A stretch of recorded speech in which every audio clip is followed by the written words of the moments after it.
아멘. 6절을 같이 한번 읽겠습니다. 6절 시작.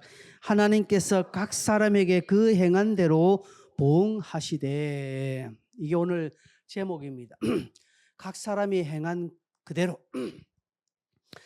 우리는 신앙생활을 깊게 또 열심히 안 해도 또 예수를 안 믿어도 심은 대로 거둔다는 것은 기본적인 상식입니다. 성경도 이같이 말합니다. 각 사람이 행한 그대로.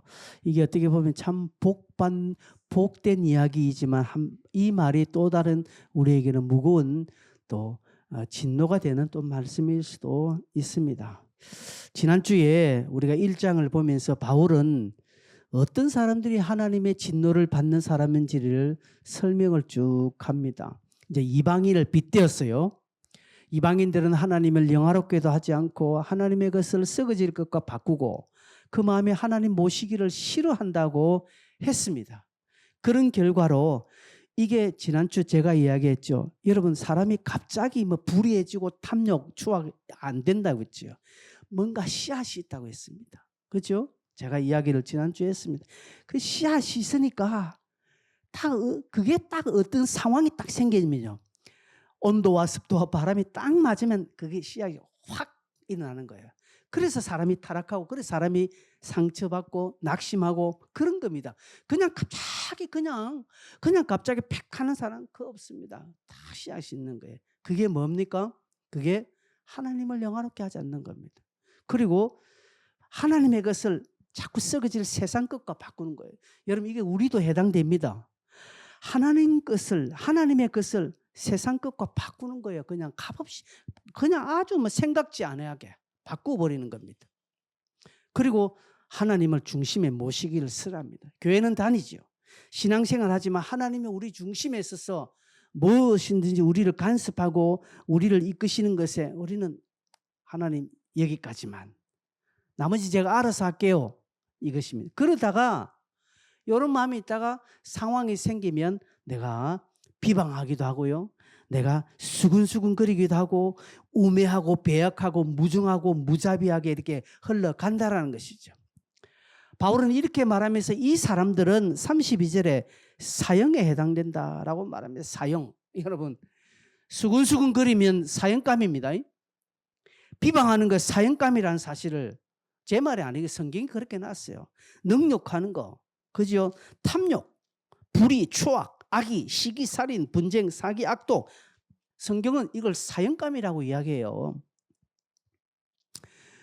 바울은 이렇게 말하면서 지금 이방인들이 지금 이런 이야기를 하고 있다 하면서 사실은 바울은 지금 누구를 책망하고 싶습니까? 유대인입니다. 유대인들이 이렇다. 바로 이런 자들이 너희다라고 지금 바울은 지금 슬쩍 간접적으로 말하고 있습니다. 여러분 이게 로마서 1장의 말이 이방인들 불신자들 이야기하지만 여러분 들으면서 저거는 불신자들 이야기고 나와 해당이 안 된다고 그렇게 생각이 됩니까? 아니죠. 여러분 그렇게 생각 다 내게 해당된다고 생각하지요. 그렇다라는 것이죠. 바울은 지금 그렇게 유대인을 간접적으로 지적하고 있습니다. 왜냐하면 로마 성도들은 지금 복음 앞에서요. 뭔가 확고한 태도를 보이지 않고 있습니다. 좋은 교회라고 믿음의 소문도 나고 있는데 그러나 그중에 어떤 사람들은 이 믿음에 타협하는 사람들이 있다는 것이죠. 좋은 게 좋다라는 것이죠. 미지근한 사람이 있다는 것이죠. 계시록에 보면 네가 차든지 덥든지 하라고 했거든요. 미지근한 거 하나님이 싫어하신다고 했습니다. 복음은 분명한 변화를 요구합니다. 여러분 진짜 복음을 만난 사람은요. 딱 하나님의 분명한 요구가 자기 안에 일어나요. 마태복음 10장 34절에 보면 주님이 뭐랍니까? 내가 세상에 뭘 주러요? 뭘 주러 왔다고 합니까? 검을 주러 왔다는. 착각하면 안 됩니다. 주님은 오셔서 이곳에 뭔가 희망을 주고 이곳에 뭔가 아름다운 무엇을 주고 하는 것이 아니라 주님은 딱 오면 복음으로 오신 주님은 그 심령에 검이 왔다라는 것이죠. 여러분, 검이 딱 꽂히면 어떻게 됩니까? 상처가 일어나요. 상처. 칼을 두고 오면 어떻다는 것이죠. 그래서 여러분, 불신자끼리 예수 믿지 않을 때는 집안에 아무 문제가 없는데, 누가 한 사람 딱 예수 믿으니까 그 집안이 풍파 일어나는 거 이런 경험했지 않습니까? 여러분도 그렇지 않습니까? 그겁니다. 예수 안 믿을 때는 참 사이가 좋은데 예수 딱 믿고 나니까 친구들 관계가 소원해집니다. 왜? 나는 주일날 교회 가야 되고, 나는 이제 뭔가 좀 이제 그리스도 중심으로 살려고 하는데 세상의 친구들은 그게 아니니까 관계가 점점 소원해질 수밖에 없다라는 것이죠. 그게 맞습니다. 그게 합당한 겁니다. 근데 우리는 그런 친구들과의 관계가 소원해지기 싫으니까 적당하게 예수 믿는데 일주일에 뭐 지난주에 한번 교회 갔다가 이번 주는 친구들하고 놀다가 그 다음에는 또 이렇게 했다가 늘 하는 거예요. 그러니까 자라지 않는 거예요. 지금 바울이 지금 이야기를 하고 있다는 것이죠. 로마 교회 안에 그런 사가 있다는 것이죠. 여러분, 복음을 들으면 사람은 결단해야 합니다. 어떤 결단요? 그것을 받아들인지 아니면 거부하든지 둘 중에 하나는 해야 됩니다. 우리는 받았습니다. 저와 여러분은 이 복음을 받았죠. 그러면요, 복음이 원하는 그 수준까지 자라가야 돼요. 저도 그렇고 여러분도 그렇고 우리의 신앙은요, 자라야 합니다. 예수를 10년, 20년 믿었는데 내 행동은 그거라 매일 삐지고 매일 툭툭 넘어지고, 여러분, 그러면 자라지 않는 뿐만 아니라 계속적으로 말씀에 지적받습니다. 말씀에 지적을. 여러분, 똑같은 문제로 1년, 2년, 3년 계속 마음에 지적받는 사람이 있습니까? 그럴 거 있습니다. 어떤 사람은요, 주일 성수가 제대로 안 되는 사람은요, 이 부분이 여기서 무슨 말 들어도 저기서 무슨 말 들어도 늘 주일 성수에 관한 지적을 받고 있는 겁니다. 왜 그렇습니까? 복음은 끊임없이 우리에게 변화를, 결단을 요구하기 때문에 그렇습니다. 여러분 지금 혹 그런 마음이 있다면 결단하셔야 됩니다. 내가 이 부분에는 결단해. 안 그러면요, 여러분 양심이 어렵습니다. 늘 양심의 가책을 받고요, 그것 때문에 마음이 힘듭니다. 왜 그런 줄 아십니까? 복음이 그 심령에 딱 새겨져 있으면 하나님의 보응이라는 것이 같이 오기 때문에 그렇습니다. 여러분, 하나님은 하나님의 사랑의 지난주에 제가 설교했지요. 하나님의 사랑이 오면요, 그걸 받아들인 자에게는 복이고요, 받아들이지 않은 자에게는 진노예요. 그 복음에는 양면이 같이 오는 거예요. 그렇죠? 그것이 오늘 6절에 보니까 각 사람의 그 행한 대로 보응한다라고 말합니다. 즉, 그 복음을 받아들이면 하나님의 복음 안에 좋은 것들을 내가 경험하게 되고, 그렇지 아니하면 하나님의 진노에 처하게 된다라는 것이죠. 여러분, 우리가 이 세상을 끝나고 우리의 모든 삶이 끝나고 하나님 앞에 딱 설 때 하나님께서 우리를 가르는 기준이 어디에 있습니까? 무엇으로 우리를 가릅니까? 신불신으로 갈라요. 예수 믿는 자는 이렇게, 믿지 않는 사람은, 안 믿는 사람은요, 그가 세상에서 어떤 삶을 살았는지 하나님 묻지 않습니다. 이게 신비요, 이게 은혜라는 사실입니다. 그렇죠? 인간적으로 뭔가 이 땅에서 내가 선한 일하고 좋은 일 많이 하고 훌륭한 업적을 쌓았다 할지라도 예수를 믿느냐 안 믿느냐 이것 때문에, 신불신 이것 때문에 천국과 지옥이 왔다 갔다 하는 이 하나님의 시스템을 이해해야 합니다. 그런 하나님 나 믿지 않겠다라고 복음을 거부하는 자 있죠. 거부해라고. 난주하면 다 죽고 보자 이야기하는 겁니다. 누구 손인지. 인간은 그렇게 악합니다. 그래서 이 말씀에 빗대어서 이수진 장군이 천국 갔나 지옥 갔나 이렇게 물은다면 이 말씀에 의해서는 우리는 어떻게 말합니까? 지옥 갔다라고 이야기. 세종장이 지옥 가? 아니, 그 훌륭한 사람 지옥 가? 그 사람이 이순장 지옥 가? 그런 기독교가 어디 있어? 그런 하나님이 어디 있어? 하나님이 그렇다라는 거예요. 하나님은 그런 하나님이라는 거예요. 그래서 우리가 이런 부분에서는 우리 마음으로는 딱 끊지만 그 불신자들을 위해서는 딱 끊게 그렇게 말할 수는 없습니다. 말하면 여러분 곤란해요. 어떻게 하나님이 양심으로 그 사람의 양심을 판단하신다 이 정도로 이야기하는 거죠. 그러나 우리는 그런 말 해놓고 돌아서서는 지옥까지라고 이야기하는 거예요. 그 하나님의 보응이 있다라는 것이죠. 여러분 설교도 마찬가지입니다. 설교도 매주 목사에 의해서 설교를 받을 때 여러분 뭐 다른 설교는 모르겠습니다. 이 재단에서 여러분 저의 설교 들을 때 항상 양면이 오지요. 여러분 그렇지 않습니까? 말씀 하나는 참 위로가 되고 또 그게 은혜가 되고 도전이 되지만 그 반면에 그렇게 되지 아니하는 것들을 또 목사가 설교하면 마음이 아파요. 찔림이 오잖아요. 금이 그곳에 딱 찔리는 거예요. 금이. 그러면 내 방법은 하나입니다. 회개하고 돌아서서 그 복임이 원하는 수준까지 내가 걸어가야 하는 것입니다. 이번 주 오늘 설교 들으셨습니까? 그러면 내일부터 다음 주일 돌아올 때까지 여러분 이 말씀 앞에서 여러분 자신을 늘 진단해야 합니다.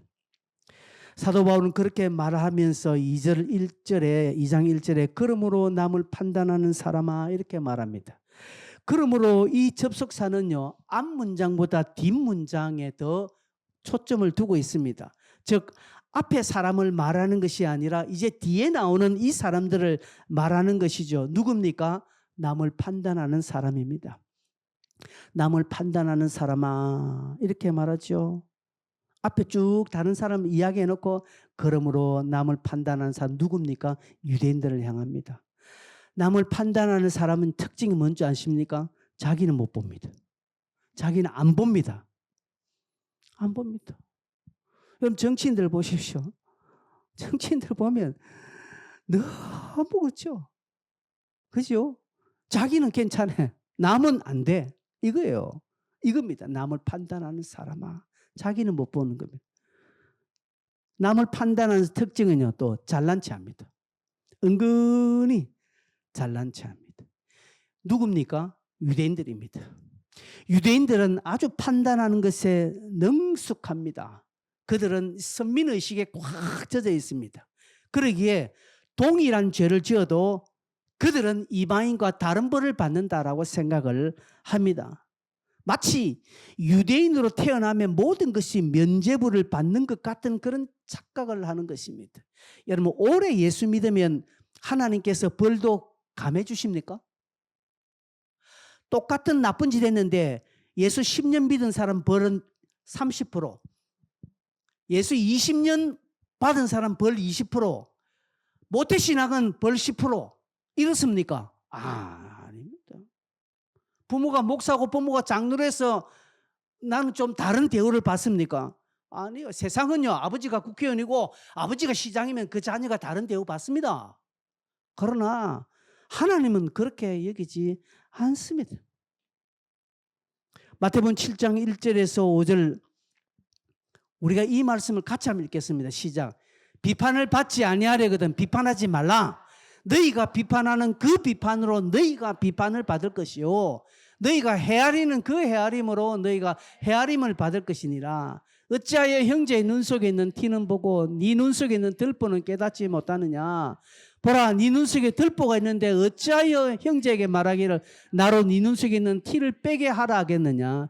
외식하는 자여 먼저 네 눈 속에서 들보를 빼어라. 그 후에 밝히 보고 형제의 눈 속에서 티를 빼리라. 이 말씀 앞에 자유로운 사람이 우리 가운데 지금 누가 있습니까? 저 여러분 다 저게 해당되죠. 저는 안 그렇습니까? 오히려 목사들이 더 걸려요. 똑똑하다고 생각하는 사람, 잘난치 않은 사람, 남에게는 엄격한 잣대를 들이내는 사람은요 언젠가는 동일한 시험대에 자기도 서게 된다는 것을 잊어서는 안 됩니다. 그럴 때 자기가 예전에 했던 말에 딱 걸리는 것입니다. 여러분 정치인들 다 그렇지 않습니까? 방송 보면 그 사람이 대통령이 전에 했던 말을 딱 방송에 들어서 전에는 이렇게 말했는데 지금은 이렇게 우리 그런 거 방송은 많이 보지 않습니까? 어디 뭐 대통령이고 정치인 뿐이겠습니까? 우리는 안 그렇습니까? 전에 내가 유리할 때는 이렇게 했다가 지금 내가 불리하니까 나는 차원이 다르대. 아, 나는 그게 아니고 나는 그거대.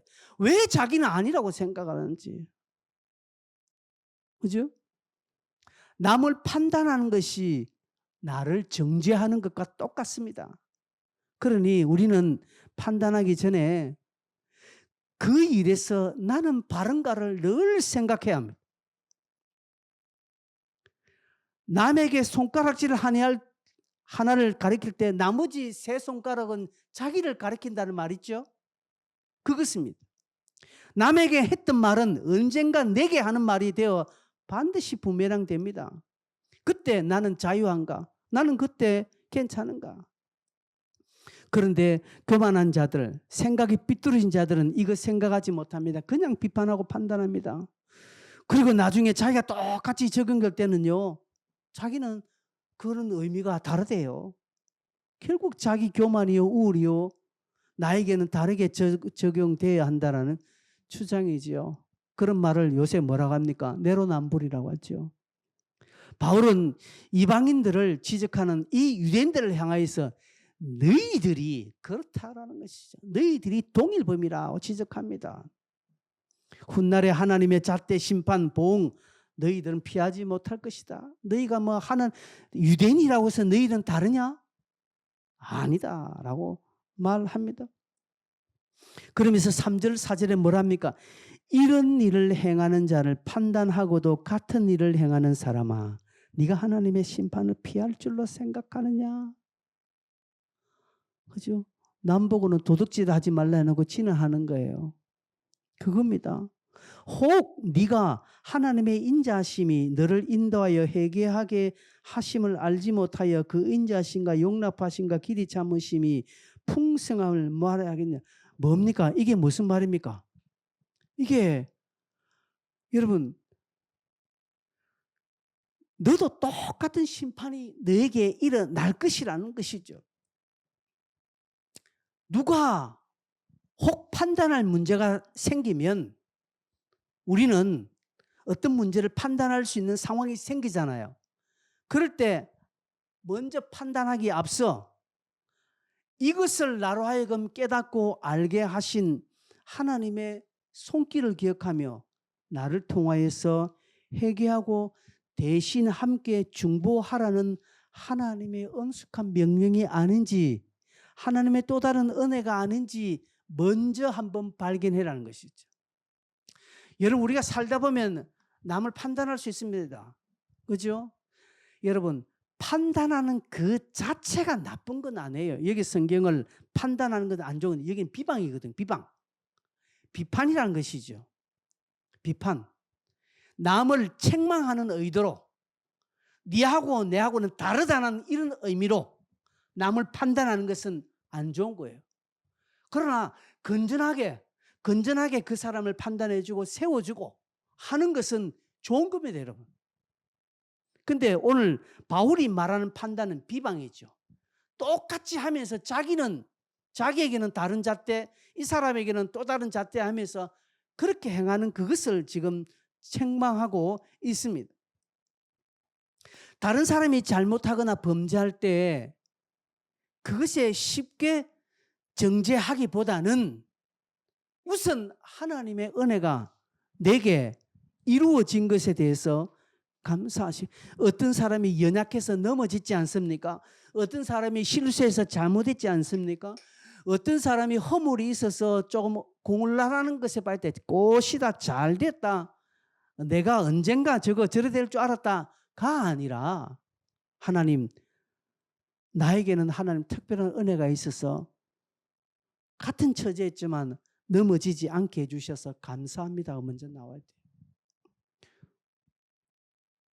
여러분, 이런 그것을 보고 우리는 한자 사자성어로 뭐랍니까? 역지사지, 반면교사 삼는 것입니다. 저 사람이 상처받고 넘어졌습니까?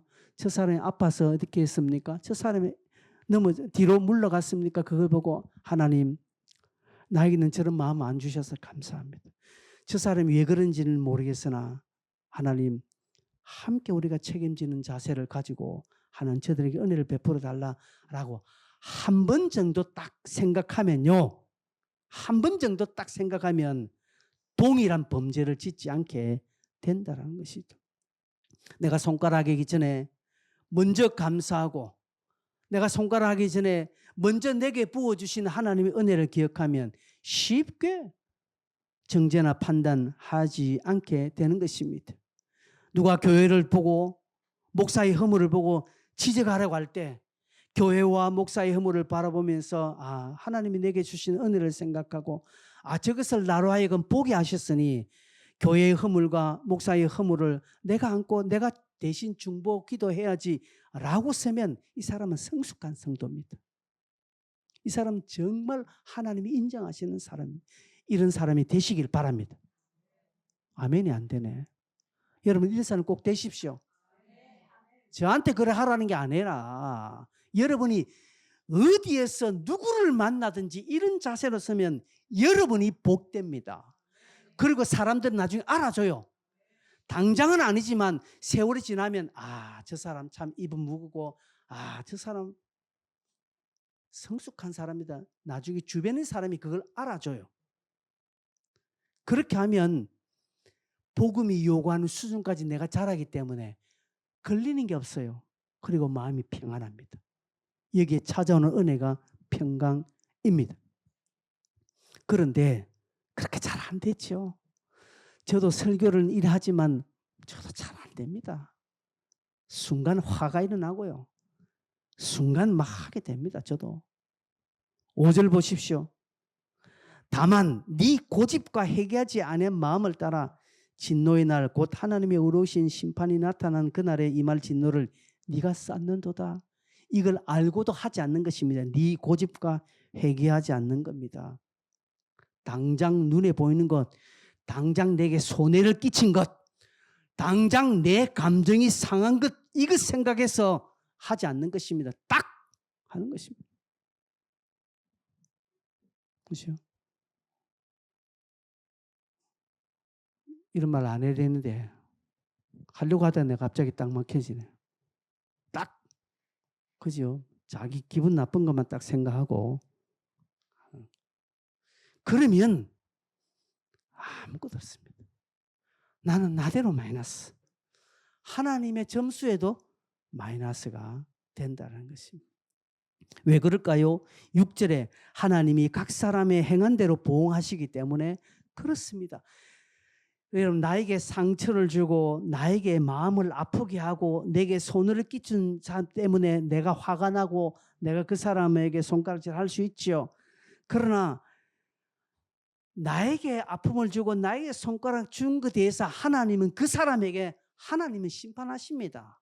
하나님이 심판하실 걸 내가 왜 거기에 내가 깃들어서 나로 하여금 또 하나님의 심판을 받게 만들겠느냐 이 말입니다. 그러게 그렇게 하지 말라는 것이죠. 나는 내가 좀 상처를 받고 내가 손해를 보고 내가 좀 아파도 한 번 먼저 감사하고 한 번 먼저 하나님 은혜를 생각하고 입을 꾹 닫고 그를 위해 중보하면 하나님의 심판은 그 사람에게는 갑니다. 그러나 내게는 하나님의 복이 온다는 것이죠. 그래, 네가 나 때문에 내가 말하는 것 때문에 네가 참았느냐? 네가 내 성경은 내 말씀을 기억해서 네 자존심을 죽이고 네 손해를 감사하고 꼭 내게 감사하고 나의 은혜를 바라보았느냐? 네 은혜가 조카도다 하면서 하나님이 그 일을 만져주신다는 사실을 여러분 우리가 경험해야 합니다. 하나님은 심은 대로 거둡니다. 이거는 고린도서 3장 12절 15절 잘 나타나와 있습니다. 언젠간 불이 오죠. 공력이 나타난다고 했습니다. 공력이 날 때 그죠? 금이나 은이나 보석으로 한 것은요 타지 않습니다. 그러나 나무, 집, 풀 이런 것들로 지은 집들은 다 타버리는 것입니다.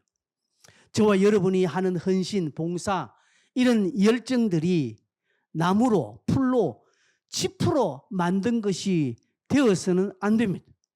여러분의 헌신, 여러분의 수고, 귀양하는 거, 귀양 헌신하는 거 금으로 하십시오. 귀양 수고하는 거 은으로 하십시오. 귀양 하나님 앞에 봉사하는 거 보석으로 하면 얼마나 좋습니까? 근데 하긴 했는데 풀떼기로 만드는 거야. 하긴 했는데 그냥 막 지프로 했다면 불에 닿기 전에요. 다 타버리고 없어지는 것입니다. 그래서 7절, 8절, 9절에 바울은 비교를 합니다. 참고 선을 행하여 영광과 존귀와 썩지 아니함을 구하는 자에게는 영생을 하시고, 보십시오. 참고 선을 행하는 것입니다. 내가 손해를 보고 내가 어렵지만 그러나 참고 선을 행하면, 즉 그를 위하여 내가 중보기도 하고 오히려 내가 더 선으로 드러나면 하나님은 영광과 존귀와 썩지 아니함으로 그에게 영생을 허락하신다는 것이죠. 그런데 8절에 보면 그렇게 하지 않고 당을 지어서 진리를 따르지 아니하고 불의로 하는 자들, 하나님은 진노와 분노로 갚는다라고 말합니다. 이방인들과 같은 범죄를 짓지 않고 판단하지 않는 것뿐만 아니라 우리는 끝까지 영광의 것을 추구하며 썩지 아니할 것을 바라보면서 하나님 앞에 나아가야 합니다. 이런 자들이 드리는 예배는요, 은혜가 넘치고 이런 자들의 간구를 하나님이 기뻐하시는 것입니다. 그래서 그 이름이 존귀하게 됩니다. 우리가 하나님께 영광을 돌린다는 것은요, 뭔가 거룩한 걸 새롭게 기발한 것을 해서 하나님께 영광을 돌리는 것이 아니라 조금 전에 있는 것처럼 내가 나의 있는 곳에서 내게 어려움이 오고 상처가 있지만, 내가 괴로움이 있지만, 그러나 그것을 하나님의 복음으로 내가 잘 승화해서 성숙하게 내가 이것을 넘기면 그것을 보시고 하나님이 영광스럽게 된다는 것이죠. 잠언 4장 8절에 그를 높이라, 그리하면 그가 너를 높이 들 것이라고 말했습니다. 그죠? 그를 높이라. 그를 높이는 게 도대체 뭡니까? 내가 유명해져서 내가 큰 업적을 쌓아서 하나님께 영광을 돌릴 수도 있겠지만, 그러나 내가 살아가는 하루하루 내가 있는 곳에서 별것 아닌 것지만, 그러나 내가 예수 믿는 자로서 분명히 성경적인 가르침을 그곳에서 딱 펼칠 때 하나님 기뻐하시는 것입니다. 그렇죠? 여러분, 저희들이 우리 집 아이들하고 가끔씩 통화를 하거나 이렇게 하면 애들이 좀 신앙적인 신앙적인 말을 저한테 할 때도 있거든요. 저 엄마한테도 아이들이 영적으로 엄마한테 이야기합니다. 지난번 우리 교회가 좀 어려울 때 우리 찬미는 저 엄마한테 이럴 때 엄마의 믿음이 드러나야 된다. 저거는 제대로 안 하면서 들은 게 있어가지고 엄마한테는 또 이야기합니다. 엄마의 신앙을 보겠다면서. 이럴 때 하나님은 어제도 죽어가 그런 이야기해요. 그런 이야기할 때요, 이런 식은방 빠진 건 니나 잘해라, 어디다가 가르침을 주고 지적질이야, 이렇게 하는 부모 없습니다. 그런 이야기를 할 때 이 아이들이 이렇게 컸나, 얘들이 지금 이제 엄마 앞에 이런 이야기를 하네. 그러면서 부모의 마음은 기뻐요. 애들이 이렇게 지금 신앙으로 자라구나. 부모가 기쁜 것처럼 저와 여러분이 삶의 요소에서 제대로 못하지만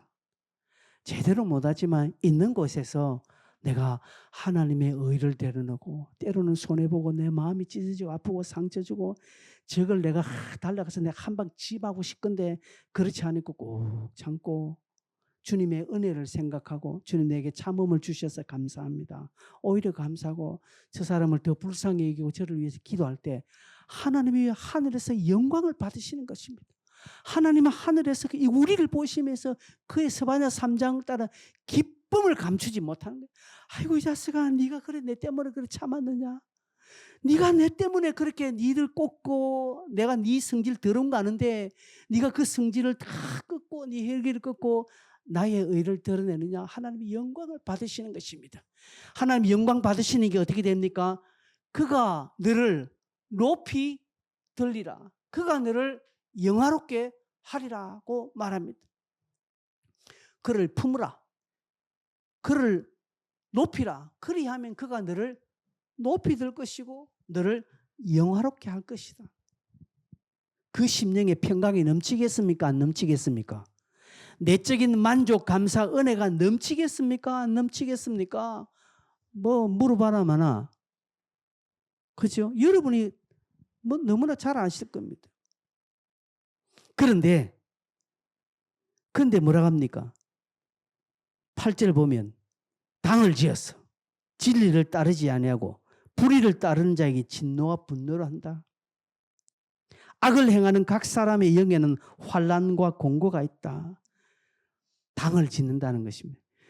여러분, 당을 짓는다는 게 뭘까요? 비슷한 사람끼리 찾습니다.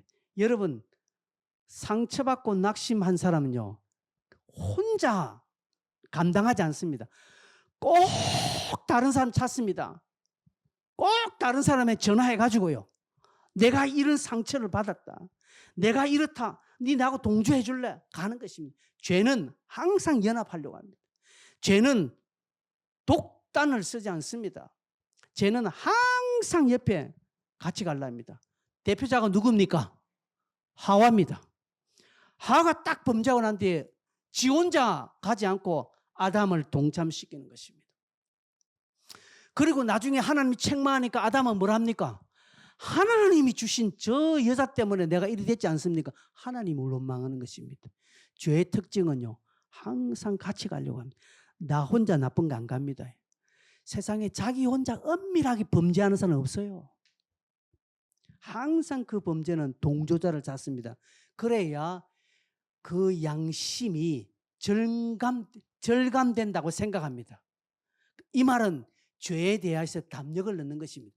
여러분, 내가 한 사람 죄는 것보다 내하고 똑같은 사람 한 사람 더 하면 용기가 더 있습니다. 3명이 하면 용기가 더 생깁니다. 한 5명이 범죄하면요, 이건 이제 겁도 없어요. 10명이 범죄하면요, 이거 완전히 이제 이거 의의가 되는 것입니다. 내 나쁜 짓에 100명이 동참하면요, 이거는 이제 혁명이 되는 거예요. 이럴 때는 우리가 선이 돼 버립니다. 여러분, 지금 정치가 그렇지 않습니까? 5면요, 나쁜 짓 해도 별로 그게 나쁜 짓 같지 않아요. 그런 거예요. 세상의 이치는 그렇습니다. 당을 대고. 교회 안에 없을까요? 교회도 마찬가지입니다. 교회도 나하고 비슷한 생각이 있으면요, 안심이 됩니다. 다 안심이 돼. 근데 나하고 비슷한 사람이요, 만약에 교회 장로님이라면요, 더 안심되는 거예요. 오, 장로님, 근사님이라면 막 되는 거예요.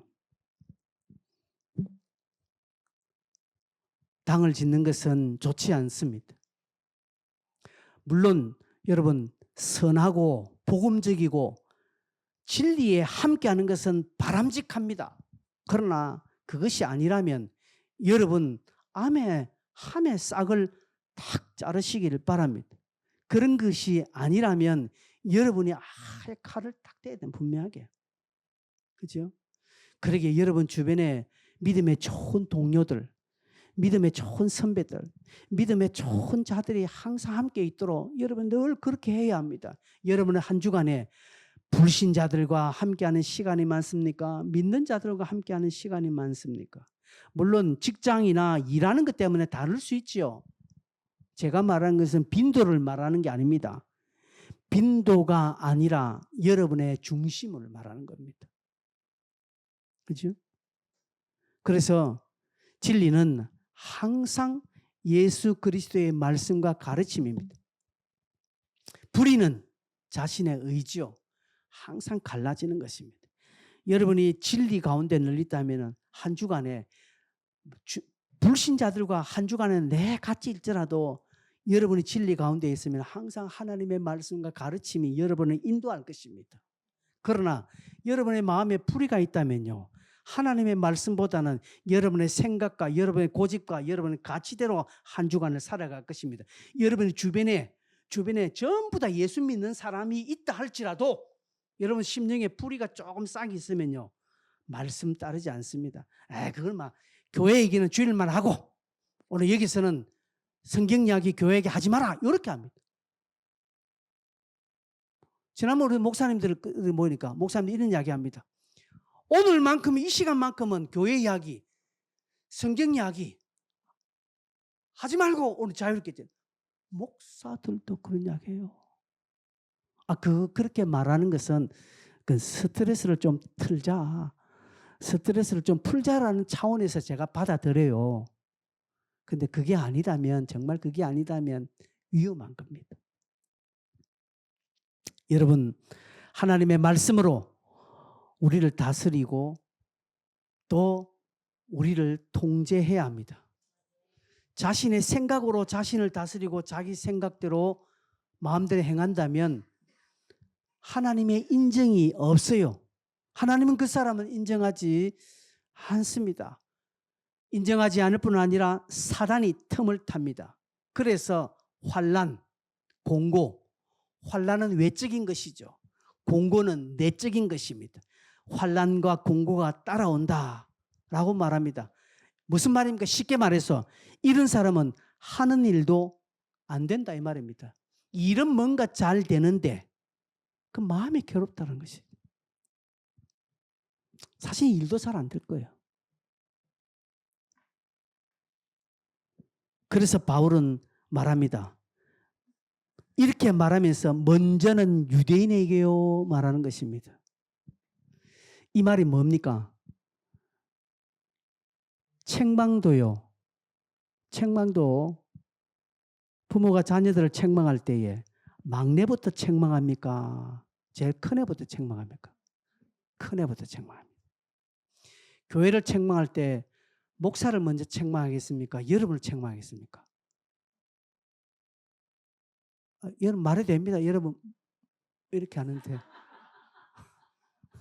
여러분 지금 다 의미로 말을 해야 됩니다. 예, 목사부터 책망하는 맞아요.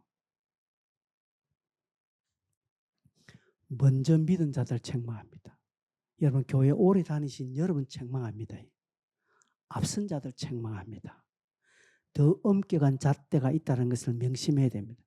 그래서 야고보서에 보면 많이 뭐 되지 말라?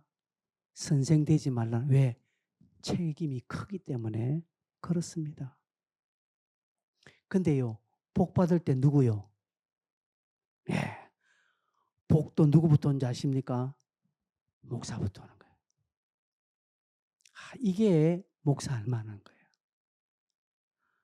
자녀들 책망할 때 큰 놈부터, 그리고 부모가 좋은 것 줄 때 또 누구부터? 큰 애부터 줍니다. 큰 애 50%. 유대인들은 유산 줄 때 장남은 50%. 남은 50%에서 50%를 둘째. 그 남은 50%에서 또 잘라서 넷째. 끄트머리는 찌꼬리만하게 받습니다. 장남에게 최고로 큽니다. 그겁니다, 여러분. 먼저는 유대인에게요. 이 말은 책망도 유대인이 먼저 받고 복도 화도 먼저 이들의 몫이라는 것이죠. 그러니까 여러분 먼저 믿는 우리들이 복도 먼저 받고요. 화도 먼저 받는다는 사실을 기억하고 그러면 우리는 어떻게 되겠습니까? 오늘 말씀 가르친 대로 내가 이 판단을 하고 뭔가를 하는 데 있어서 내가 스스로 이 건전하지 않는다면 입을 꽉 닫고 먼저 하나님 앞에 소통해야 합니다. 여러분 그렇다고 아무 말 하지만 늘 입 닫으라는 거 아닙니다. 우리가 건전하게 뭔가 판단하는 거 있잖아요. 사람 건전하게 일을 판단하고 우리가 건전하게 교회를 어떻게 하기 위해서 판단하는 그런 건 하셔야 됩니다. 좋은 거는. 근데 비방할 목적으로 저 사람과 나하고 다르다는 그런 의미로 사람을 깎아내리기 위해서 내 감정 분풀이하기 위해서 판단하는 것은 옳지 않다라는 것이죠. 마지막 11절에 하나님은 외모로 사람을 보지 않는데요. 우리는 쏙습니다. 하나님은 외모로 보지 않습니다. 하나님 앞에서 내면적으로 서는 것이 중요하지 목사라고 해서 장로라고 해서 권사라고 해서 모태신앙이라고 해서 오래 믿었다고 해서 뭐 우리 집안이 뭐 몇 대 집안 예수 믿는 집안이라고 해서 아니요. 하나님은 그거 하나도 귀하게 보지 않습니다. 하나님께서는 외모로 사람을 취하지 아니함이라 그런 거 아닙니다. 하나님은 누구든지 예수 그리스도 안에 있다면 주의 은혜로 무죄함을 받고 주의 은혜로 우리가 의롭다 칭함을 주시는 것이지 나의 어떤 자기 요건에 의해서 의롭다 칭함을 받는 것 아니라는 것이죠.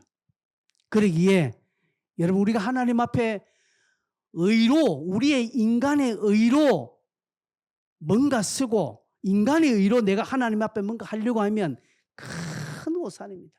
삶이 반듯한 사람이 있습니다. 그죠? 나름대로 삶이 반듯한 사람은요 항상 다른 사람에게도 반듯함을 요구합니다. 그거 아니에요. 그렇게 될 수가 없습니다. 사람은 다 다르기 때문에. 그러기에 그것이 아니라 내가 판단하는 기준이 아니라 하나님이 주시는 그 조건 안에서 우리는 자유롭게 볼 수 있는 그런 여유가 우리 안에 있어야 하는 것입니다. 말씀을 맺겠습니다. 성도 여러분, 혹여 누구의 잘못을 여러분 보았습니까? 발견했습니까? 교회의 부족함을 여러분이 발견했습니까? 목사의 허물을 여러분이 보았습니까? 아니면 우리 성도들의 연약함 이런 것들 보았습니까? 예, 내 눈에 그것이 보였다면 하나님이 내게 보여주셨습니다. 하나님이 그것을 내게 보여주신 것은 네가 비방하고 판단하고 정죄하라는 것이 아니라 이걸 보고 네가 중보기도 좀 해주면 안 되겠냐? 이걸 보고 너는 그렇게 서면 안 된다. 하나님이 주시는 메시지라는 사실입니다. 저도 이 부분에 더 반성하고 저도 이 부분에 더 바르게 서도록 하겠습니다. 같이 우리 모두가 같이 이런 좀 믿는 자로 성숙한 성도 되어야 합니다. 예수 믿는 거요. 여러분 우리 교회당 안에서 이렇게 증거되는 거 아닙니다. 그렇죠. 바깥에서 실제로 우리 삶에서 드러나니까 우리가 이 은혜를 생각하고 말씀으로 나를 더 다스려서 복음 앞에 성숙한 모습으로 좀 잘하는 모습으로 우리가 섰으면 참 좋겠습니다. 찬송 한 장